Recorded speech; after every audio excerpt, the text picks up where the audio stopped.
Про времени суток на канале Котельный доктор. Вот этот пациент, он просто уникальный. Смотрите, как работает котел. И слушайте.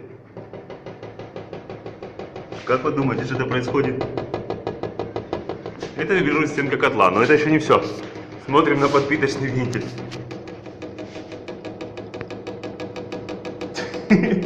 Вот такие вот пироги. Вот. Ну, здесь, конечно, котел хромает. Из-за чего это происходит? Из-за неправильно собранного дымохода. Длинный дымоход, много поворотов. Ну и, конечно, привет Армавирскому заводу. Сборочка котла оставляет желать лучшего. Но такого я еще не видел, чтобы у меня краны танцевали снаружи котла. Видите?